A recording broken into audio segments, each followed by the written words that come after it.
I don't really have a frame of reference. I don't really have anything to compare this to, what I'm about to say, but I happen to believe that being a kid growing up in the late 80s and into the early 90s was probably one of the best times to be alive as a kid. And I'm not just saying that because that was when I was growing up, but I really do think that just we had the best of both worlds in terms of, we didn't have these phones weighing us down, and that we always had to feel like we had to be pecking away on, so we could go outside and play and do things, but then we could come inside and fire up the Nintendo Entertainment System. And it was really a golden age for video games. Now, I know they're not nearly as sophisticated as they are now, but I mean, we had some great video games back then. That was like a golden age. That Nintendo Entertainment System had just come out, and we were just, it was awesome. It was awesome. And I have so many fond memories of that. But if you were a kid during that time period, either you were that kid or maybe you were the parent of that kid, then you're probably familiar with the bane of like our existence with video games during that time, which was the infamous, you put the cartridge in, you hit power, and then you just get like the blink. And then if you remember this, and this is etched into my memory, you took that cartridge out and you held it up to your mouth and you went, and you would blow into that cartridge because we all thought that was doing something. We now know it was doing nothing. At least that's what social media tells me. That was doing nothing, but we all thought it was accomplishing something. And I cannot tell you how many times I did that. But some of those video games, and I'm looking at you, Legend of Zelda, some of those video games had a little chip, I guess, on the cartridge somewhere that you could actually save your progress, because that game took hours and hours to play, and nobody wanted to, like Super Mario, you had to start over every time. But on Zelda, you could actually save your progress. And then when you loaded it back up, you could pick up where you left off.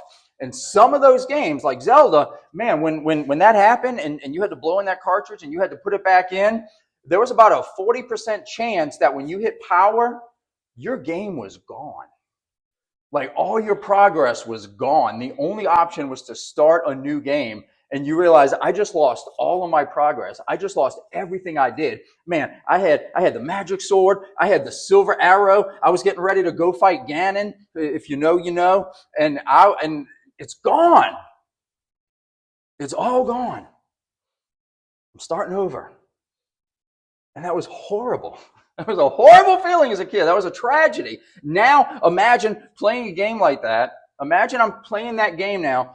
Let's do a mental experiment. Imagine I'm playing that same game 24/7 without stopping. Okay? 24/7. And I'm building up my character. I'm building up my levels. I'm getting all the stuff. And that's all you're doing. Now, you might achieve a lot of great things in the game. You know, if you devote that much time to it 24/7 and you never stop, yeah, you might be awesome in that game. Your character might be.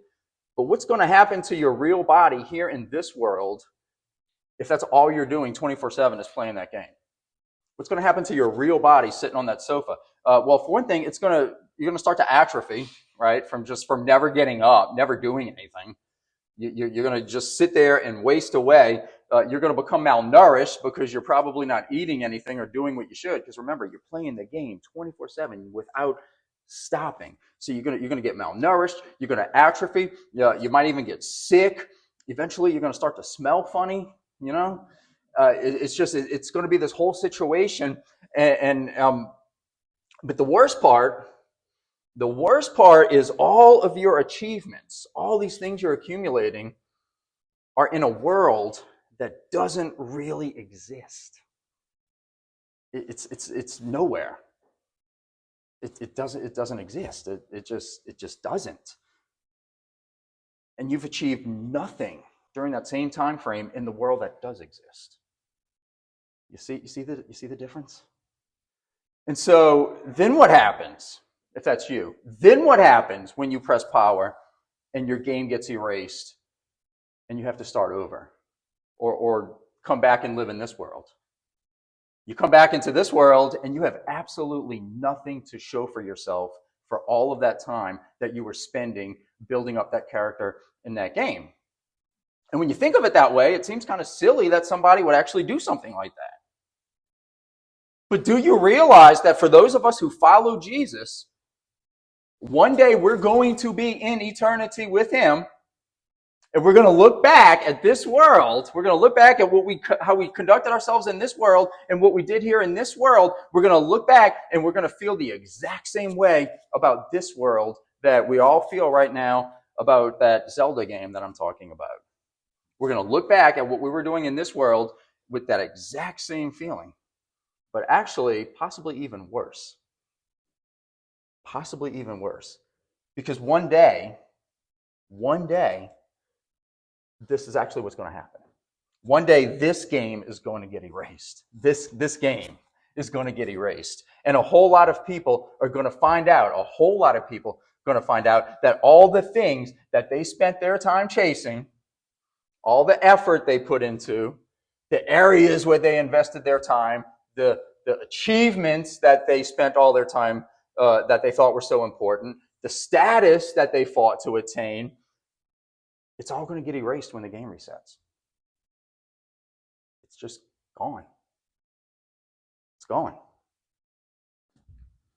In this text that we're going to look at today, Jesus is going to be, we're going to see him talking about the importance of bearing fruit that lasts.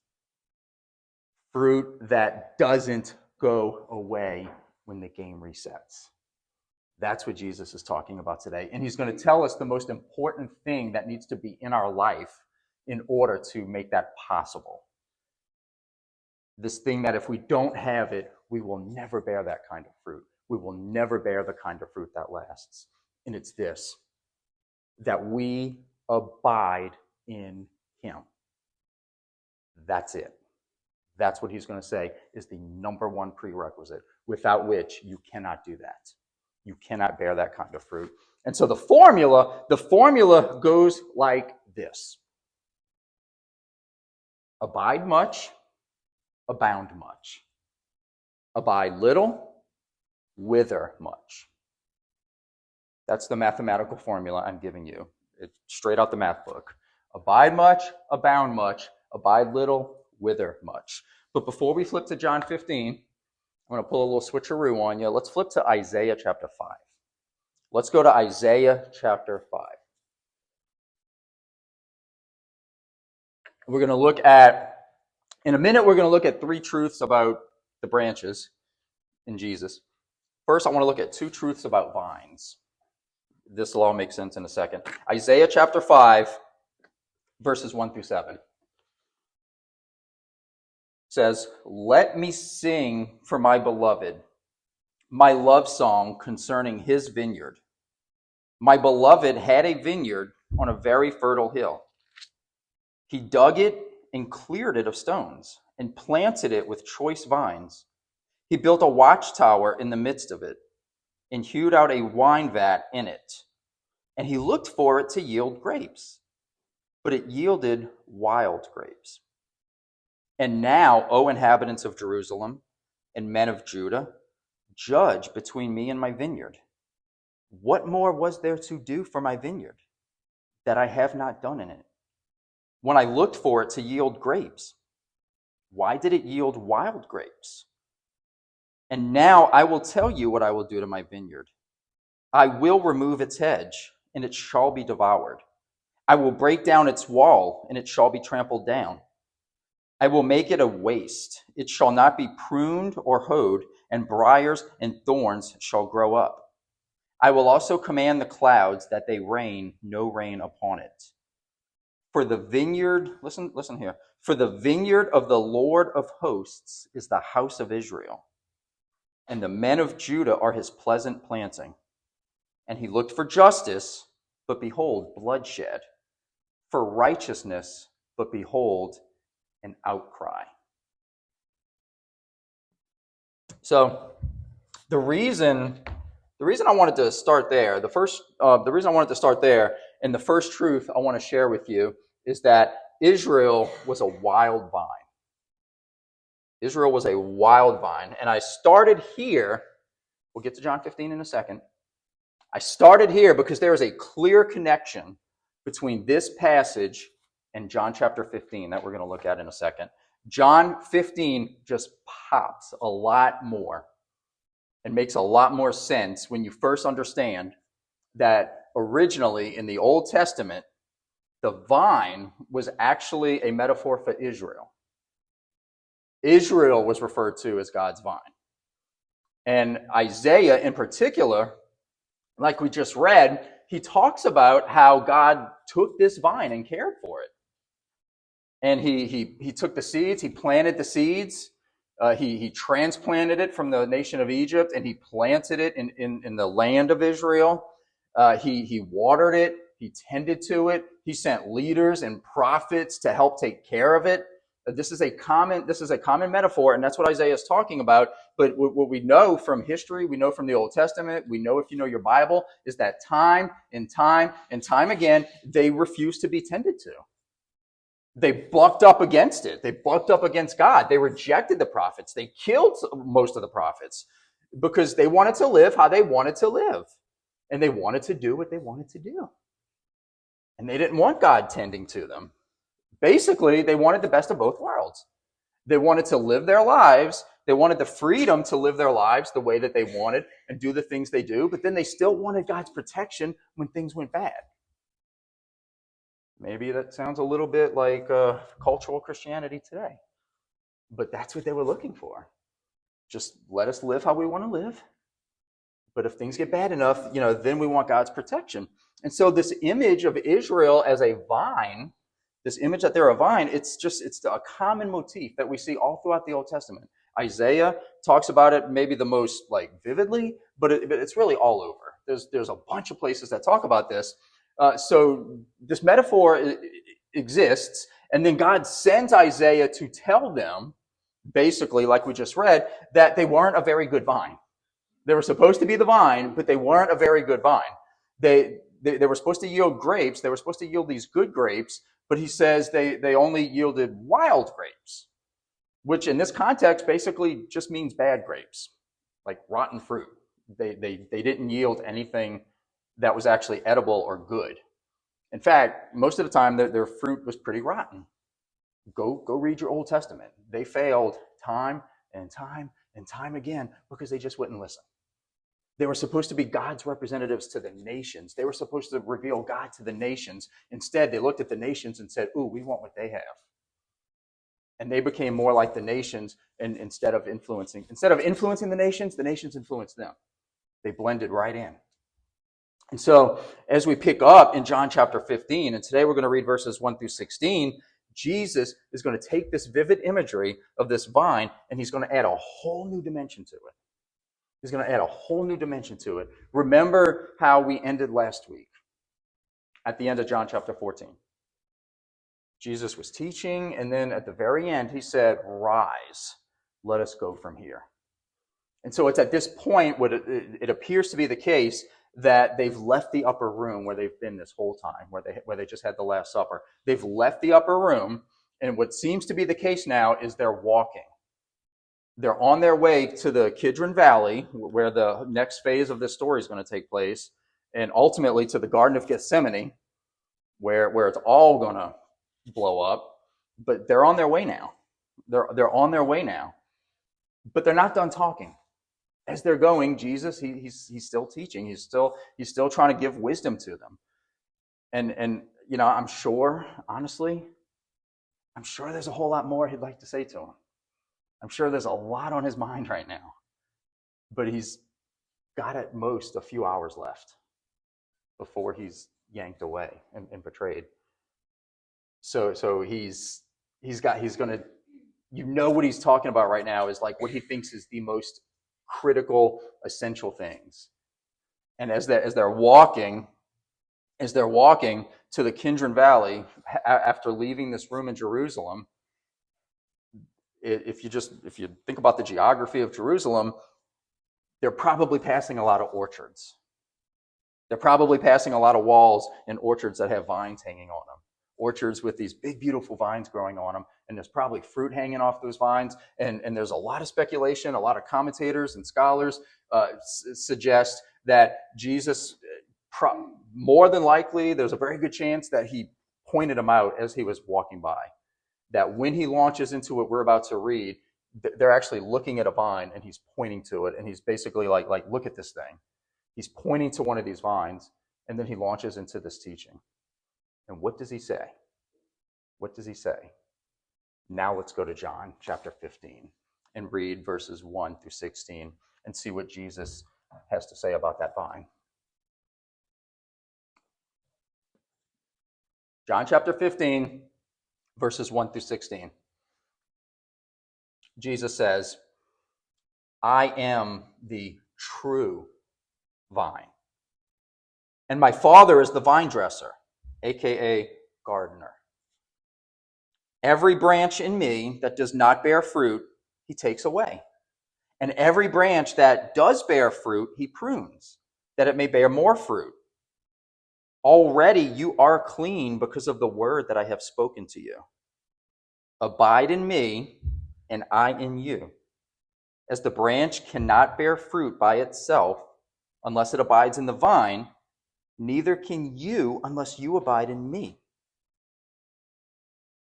And then verse 5 is one of my favorite verses in the whole Bible. I am the vine, you are the branches. Whoever abides in me and I in him, he it is that bears much fruit. For apart from me, you can do nothing. If anyone does not abide in me, he is thrown away like a branch and withers. And the branches are gathered, thrown into the fire, and burned. If you abide in me, and my words abide in you, ask whatever you wish, and it will be done for you. By this my Father is glorified, that you bear much fruit and so prove to be my disciples. As the Father has loved me, so have I loved you. Abide in my love. If you keep my commandments, you will abide in my love, just as I have kept my Father's commandments and abide in his love. These things I have spoken to you, that my joy may be in you and that your joy may be full. This is my commandment, that you love one another as I have loved you. Greater love has no one than this, that someone lay down his life for his friends. You are my friends if you do what I command you. No longer do I call you servants, for the servant does not know what his master is doing. But I have called you friends. For all that I have heard from my Father, I have made known to you. You did not choose me, but I chose you and appointed you that you should go and, watch, here it is, that you should go and bear fruit and that your fruit should abide, so that whatever you ask the Father in my name, he may give it to you. So we've already seen that Israel was a wild vine. Now we see that Jesus is the true vine. And if Jesus is pointing to an actual vine on an actual wall while he's saying this, then those disciples would have right in front of them, that they can see with their own eyes, an actual illustration of what he's talking about, an actual illustration to his point. But also keep in mind, because they know their history and they know their culture, when he calls himself the true vine, with the emphasis on true, they're going to make some mental connections there. Oh, we used to think we were the vine. We used to think our nation was the vine. Jesus says, no, I'm the vine. I'm the true vine. And they would have understood those are loaded words. Something significant just changed. Something significant just happened here. He's the vine, not us. Especially when they factor in like, oh yeah, that's right. That time Isaiah called us a bad vine. Okay, I get this. All right. Because, what's the first thing we see in verse 1? What is the first thing we see in verse 1? The Father is tending a garden. That's what that's the first thing we see in verse 1. God the Father is tending a garden, literally and metaphorically. I would say both. I mean, you don't have to look far, because in the second chapter of the Bible, we see God literally plant a garden. like one of the first things he does after he makes everything is he plants this garden and he puts these people in there and he says, take care of it. I have a vested interest in this garden. Take care of it. He literally creates a garden and tends to it. But also, in a larger sense, we could say that all of creation is a garden that he has been tending to for a very long time. All of this is his garden, and he has a vested interest in seeing what happens to it. And what's the purpose of this garden? What's the actual purpose of the garden? Why is it there? Look at verse 8. We get the answer in verse 8. To bring glory to God the Father. That is the purpose of the garden. The whole garden exists to bring glory to him. This should not be a big surprise. That the master gardener is most glorified when his garden produces the most fruit. I mean, if you know a gardener, what makes them look the best? But when their garden is doing what it's supposed to be doing, the master gardener is most glorified when his garden is the most fruitful. So in light of verse 8, where we see the reason for the garden, and then looking at verses 1 and 2 and filtering that in and factoring that in, we see that the Father has a vested interest in this garden and what it's going to produce and what it's going to do. And he has a vested interest in tending to it to get the most fruit that he possibly can from it. That's what he's trying to do. Everything he's doing is sort of wrapped up in getting this garden to produce as much fruit as possible. His goal is to maximize the fruitfulness of his garden. His garden, not ours. This is not our garden. It's his, and he wants to maximize its fruitfulness. So he's going to do things that are going to maximize its fruitfulness. And that's what we're seeing here in verse 2. He's going to clip off the bad branches that aren't producing anything. And the good branches that are producing, he's going to prune those so that they'll produce even more than they were producing. Isn't that like what you want to do? If you want your garden to be as fruitful as possible, you get rid of the stuff that's not doing anything. And the stuff that is, you want to figure out, how can I make this produce even more? That's how you get the most fruit. That's how you do that. And so it's also interesting. It's also interesting when you start talking about pruning, like cutting off these branches and everything. And speaking of Israel as a bad vine, that this is precisely what eventually did happen to the nation of Israel. This is exactly what actually did happen to them. We see Isaiah given the warning in Isaiah 5, but then look, when you get time later, when you go home, go look at Romans chapter 11. Go look at what Paul has to say in Romans chapter 11, because in Romans chapter 11, he uses a very similar illustration.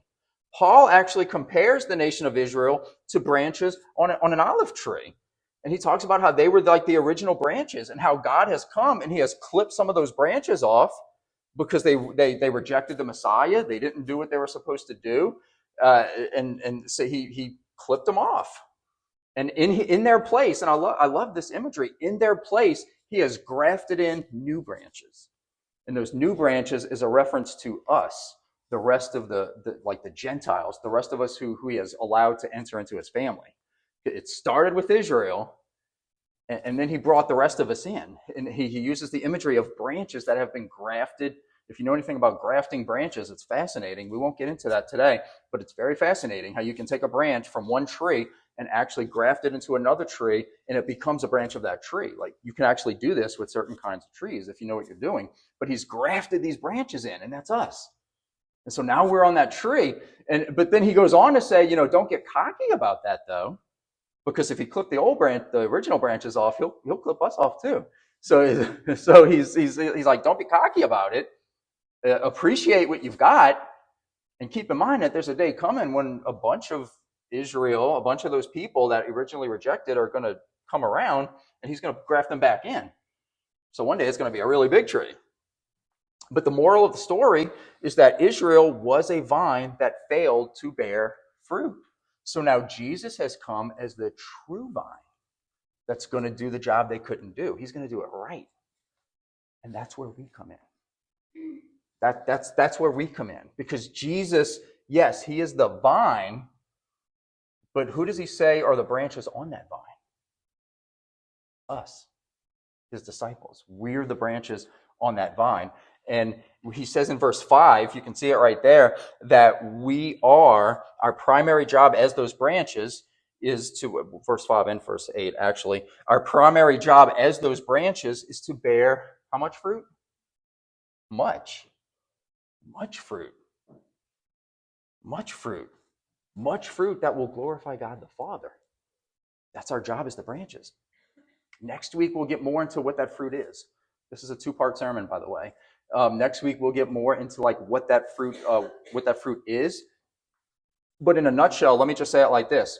It's the impact that we make for God's kingdom while we're still living here in this world. I mean, in a nutshell, that's what the fruit is.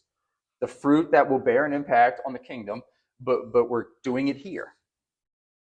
So just to go back to my Zelda analogy from earlier, Legend of Zelda, it would be like if there was a way for me to go and play Zelda, to go play the Legend of Zelda, and in the game, for me to actually figure out a way to do things in the game that transcended into this world.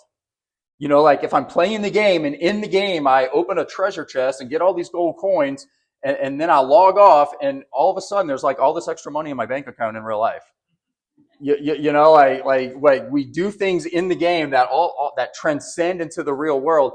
Bearing fruit for God is a lot like that. It's the things we do here in this world that has eternal implications in God's kingdom to come. And we'll get more into that, like I said, next week. But this is the backdrop. This is the backdrop of all of this whole idea of Jesus being the vine and us being the branches. So now what I'm going to do with the rest of our time here this morning is we're just going to look at 3 simple truths about the good branches, about the branches that Jesus is talking about. We've talked about him being the vine. We're going to look at 3 short truths about the branches. And truth number 1 is not all the branches belong to the vine. Not all the branches belong to the vine. And this is sad and this is unfortunate, but it's also reality. All right, we see this in verse 2 at the very beginning. Jesus says, "Every branch in me that does not bear fruit, he takes away." He removes it. He just removes the branch. The branch doesn't do anything. And if you look at verse 6, we see the fate of those branches. We see what becomes of those branches. It says they wither and they die. That's what becomes of those branches. Now let me ask you this. Have you ever watched a plant wither and die? Me? All right, not just me then. Good. Because I've had plants. We've had plants at our house that we've tried to care for. I had this herb garden. I had these plants. You try to care for this plant, and it's just not working. It's just not working. You can't keep it alive. Every day you watch this plant just droop and droop and droop more, and you're like, I don't know what else to do. I literally don't know what else to do. Like complete opposite of Sue Edmondson over here. Like she could grow a cactus in the North Pole. I mean, complete opposite. Did I tell y'all that I killed a cactus once? Like I may have mentioned that, but that's embarrassing, but at the same time hilarious. This plant that literally can survive on its own just fine in the harshest conditions imaginable, but 2 weeks on my desk and it was gone. I mean, if that tells you anything. But what seriously though, what happens when you're watching this plant, right? Just day in and day out wither. What do you see happening as you watch it? You know, maybe slowly dry up. You see those branches start to droop down. The leaves might start to brown and curl up, and then eventually they start falling off one at a time, almost like they're just teasing you, right? Can't just fall off all at once. No, just every time I walk in the room, there's one more on the ground. It's a really sad sight. It's a really sad sight to just watch this thing wither. It's not pretty at all. And Jesus says this is what happens to the branches that don't belong to him and don't bear fruit and get separated from him. They wither. And if you've ever watched somebody spiritually wither, it's the same kind of thing. It's like this drawn out process, and it's really, really sad. It's really sad. And let me just pause here and say this. Some people ask if this verse is teaching that you can lose your salvation. Some people see that and they want to know, does this mean you can lose your salvation? Because on the surface, it might look that way. Oh, he came and he took this branch off because it wasn't doing anything. What is, is there a teaching there about it? But I just want to address that real quick, because remember, we've actually talked about this a few times over the last few weeks. I've laid out a case for what I believe is the biblical teaching, the correct biblical teaching, that salvation is by grace through faith, and you cannot lose it. If you truly attain salvation, you can't lose it. And I've kind of laid that case out. I'm not going to restate everything I've said the last few weeks. Hopefully you remember most of my reasoning there, but I bring that up because I think if you keep a lot of that in mind, and if you have a good systematic kind of understanding of what the Bible teaches about salvation and what the scriptures say about it, I think it's best to think of these branches that Jesus is talking about here as false branches that never really belonged to the vine in the first place. They were just kind of hanging on, but they never really belonged to the vine. It's no secret. It's no secret that, throughout the history of the church, there have always been people who, tried the Jesus thing for a little while. Just tried the Jesus thing for a little while or attached themselves to the church for a little while. There have always been those people, but they never really planted themselves while they were there. They never really planted themselves in Jesus. And I'm not trying to deprecate them or anything, but that's what they do, right? They float in and they float out, and we've all seen that. And again, I'm not saying that to be harsh, but that happens. We've seen that, but they just never really seem to plug in.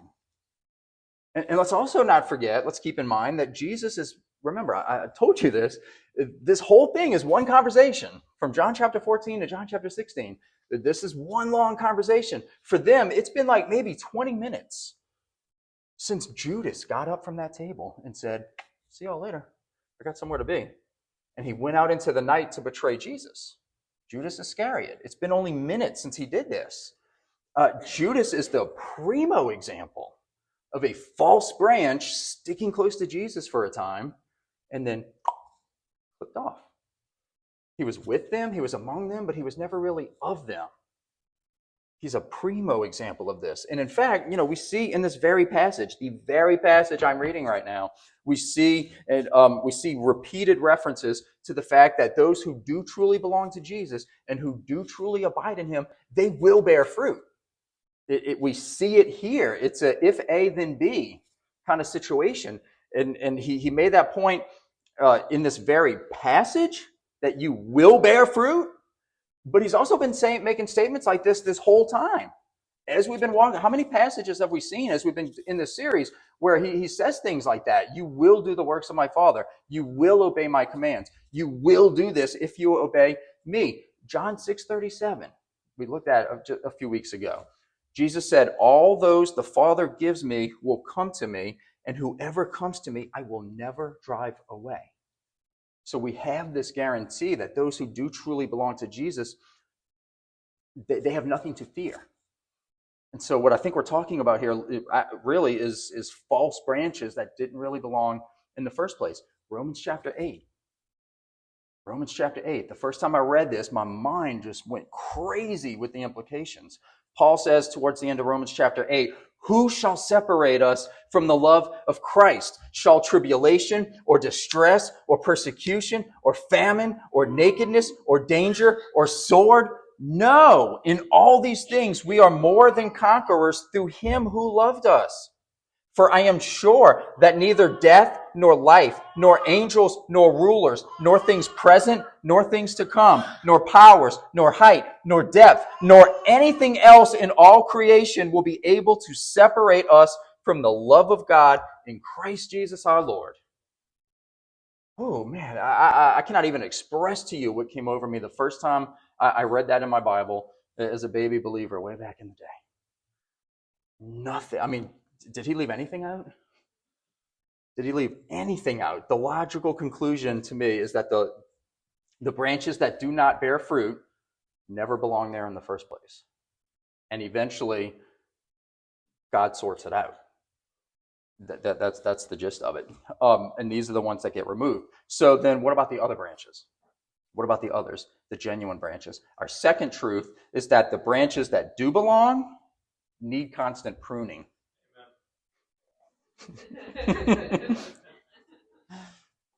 That's a hard amen, but Like, yeah, prune me, brother. But they do. I'm a living testament to this. They need constant pruning. These are the branches in the second half of verse 2. The second half, it says, every branch that does bear fruit, he prunes that it may bear more fruit. So, okay, we're bearing fruit. What's the next goal? Bear more. Bear more. Never stop bearing more. I read just this week, I was reading about these vines that grow in Israel that Jesus is talking about, these grapevines, and how these branches can grow very fast and they grow very long. And they can get up to 20 feet long very quickly. And as they grow, they get thicker, they get stronger, and it's impressive. But the problem is, the longer they get and the thicker they get, guess what they need more of? Everything. They need more of the energy from the plant to sustain themselves. And those roots can only suck up so much at a time and distribute to the rest of the plant. Those branches, the bigger and stronger they get, again, they just need more of those resources. Resources that really would be better spent being diverted to the actual fruit. That's where the resources need to go. My little tomato plants I used to grow were pathetic. They grew. They got to be almost as tall as me. The branches came out, but I had these pathetic little tomatoes because I had no idea what I was doing. It was like all the energy went into just growing the plant and the branches. There was nothing left for the tomatoes. I don't know. Somebody can explain that to me later. But that's what happens. That's where these resources need to go to the fruit.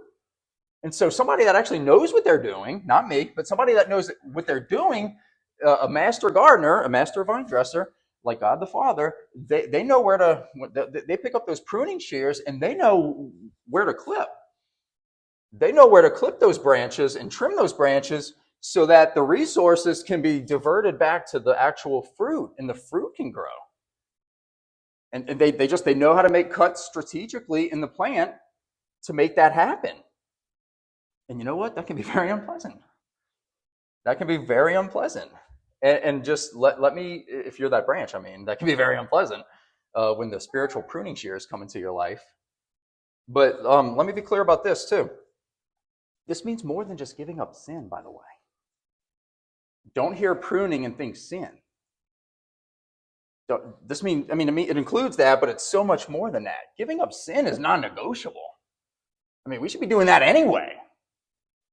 We should be identifying and getting rid of sin. Jesus is not primarily talking about sin here.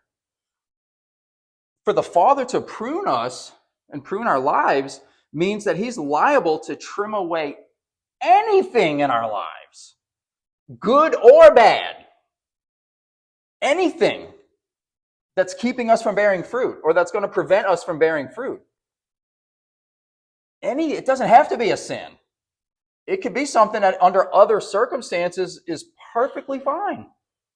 But for whatever reason in your life, it is preventing you from bearing the fruit he wants you to bear. And he's gonna come after that, or he wants to come after that. He's going to make you cooperate with him, and you have the right to refuse to your detriment. But he's going to try. So the fact is that there might be things in your life right now. There might be things in your life that are not inherently sinful in and of themselves. It could be hobbies, just something you tinker with. It could be different activities you've involved yourself in. It could be relationships, romantic or otherwise. It could be relationships, sports teams, careers, philosophies on life, beliefs that you hold to. It could be any number of things that are not inherently sinful, but for whatever reason in your life, in your current situation, they are preventing you from bearing fruit. Maybe you're just obsessed with something and you spend all your time researching it and just you're not doing anything worthwhile for the kingdom because you're pouring yourself into some endeavor. Don't be surprised. Don't be surprised when God comes with the clippers. Just don't be surprised if it feels like you're constantly beating your head up against a wall. That could very well be God trying to get in there with those pruning shears, and you're like, get away. And when you should be saying, bring it on. But yes, pruning can be unpleasant. I'm sure if the plant could talk, would have something to say about that. You know what I'm saying? All right, I'm going to do it. These are my well-worn, because the thing's missing, pruning shears that I use at home, okay? They're not in the best shape right now, but they're really good. This is a branch off of my neighbor's tree. Because I guess that's what he gets for letting it hang over my fence. So I want you to pretend this branch is still hanging on the tree, right? And let's say it's alive, and let's say that tree can talk and think, and that tree can feel, and then one day I come up to that tree and I just go,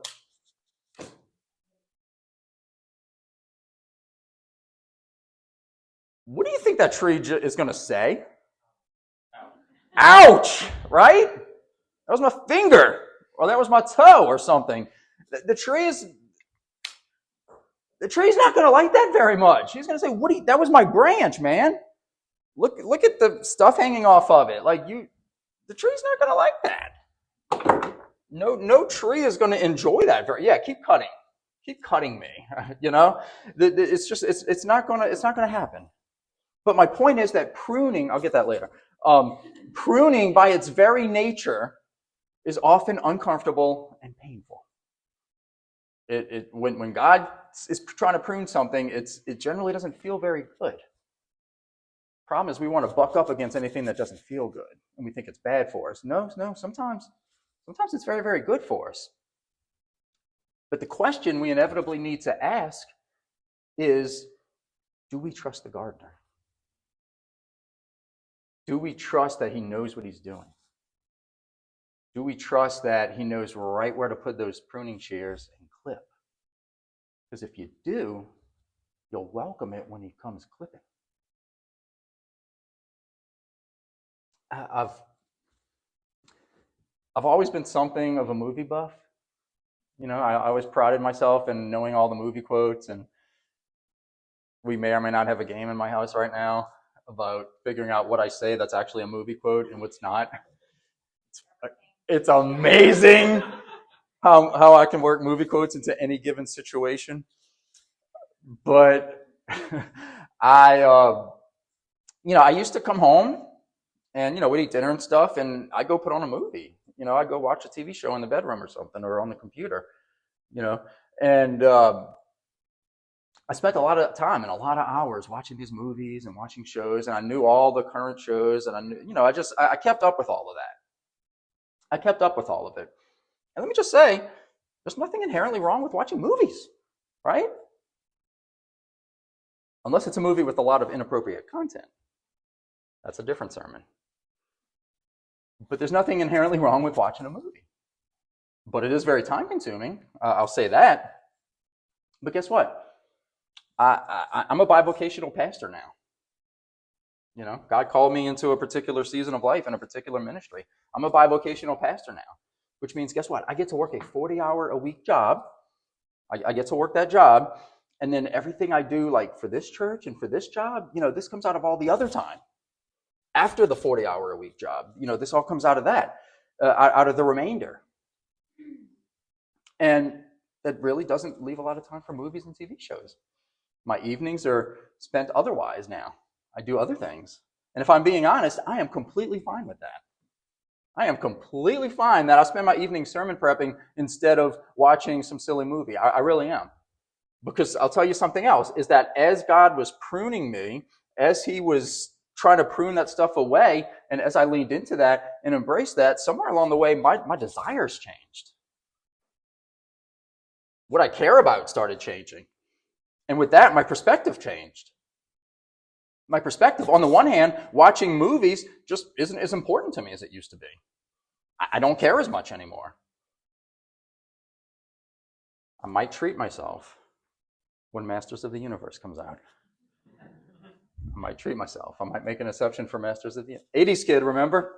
I grew up watching that cartoon. But I might make an exception for Masters of the Universe. But in general, I'm not as interested as I used to be. Something changed somewhere along the way with my perspective. So on the one hand, watching the movies just is not as important as it used to be. On the other hand, when this game called life does get reset, when all my progress here in this world does get erased, I know it's not going to matter how many movies I saw. I know that. It's just not going to matter. Or how many pop culture references I know. Or how many, like of the current recording artists and singers and all of that, how many of them I know. From what I understand, half of them are AI now anyway. So I really don't care about that. But I know none of that stuff's going to really matter. No, what matters is that morning I stood right over here somewhere with Charlie and Carly as Carly prays to receive Christ into her life. And now Jesus has a place in heaven prepared for her, and he's going to come back and take her there with him one day. That's what matters. That's what matters. The time that I spend sermon prepping and studying for sermons that will hopefully inspire somebody in this room or multiple people in this room to go out and bear more fruit, that matters. The gospel seeds that we plant and water here, that matters. The baptisms we've done here, the discipleship that goes on here, that's the stuff that matters. So I ask you, what are the things in your life that are just taking up space? What are they? It doesn't, hopefully it's not sin, like blatant sin. But other than that, in addition to that, what are the things in your life that are just taking up space? What are the things that are keeping you from being as fruitful as you could be? Got to spend some time thinking about that. And listen, I'm not saying you can't have hobbies. I'm not saying you can't ever do anything just for fun. I'm not saying that at all. We're absolutely allowed that. Even God rested on the seventh day.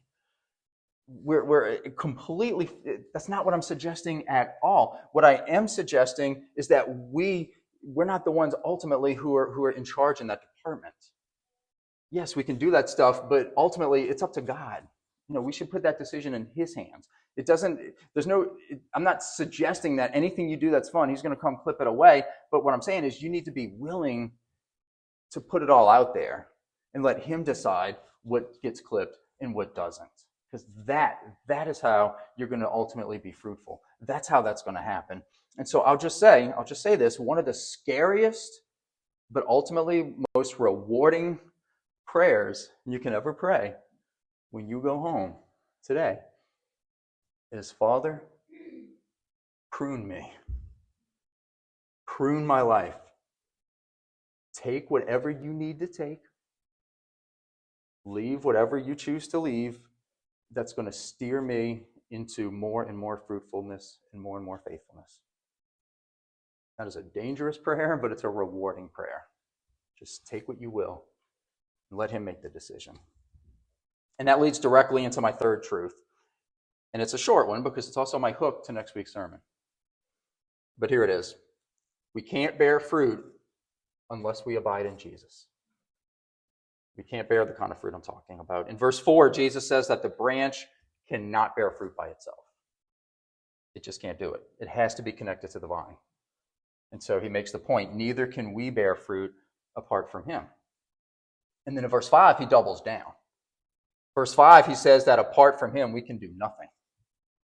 He says nothing. And what he means by that is nothing of significance eternally. Nothing of eternal kingdom significance. So we have to abide in him the way that the branch that the disciples would have been looking at abides in that vine. That's what he's saying there. And, we've talked about that word abide a lot in here, especially over the last few weeks.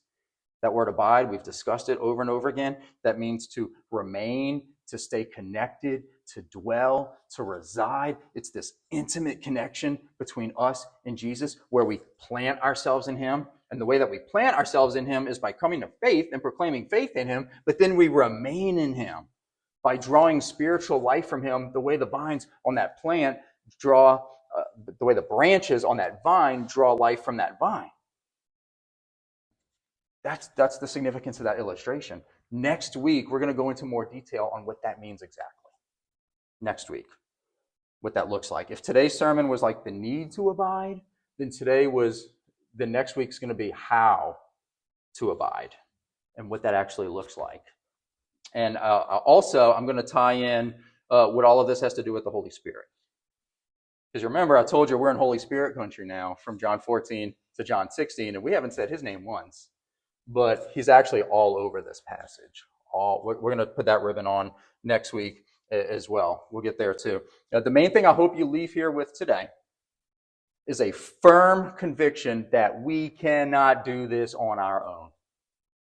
We simply cannot do this on our own, and that no fruit we bear apart from Jesus is going to last. None of it. And that if we're going to be fruitful, we need to be open to and even praying for the Father's pruning on our lives. Because the last thing you should want, the last thing you should ever want, is to wake up one day in the next world, the world that comes after this one, and realize that you spent your whole life playing the wrong game. Last thing you ever want to experience, and how none of the progress you made playing it means anything. None of it. Especially when we have the promise of Jesus, the promise from Jesus, that if we abide in him, we will bear fruit that actually lasts.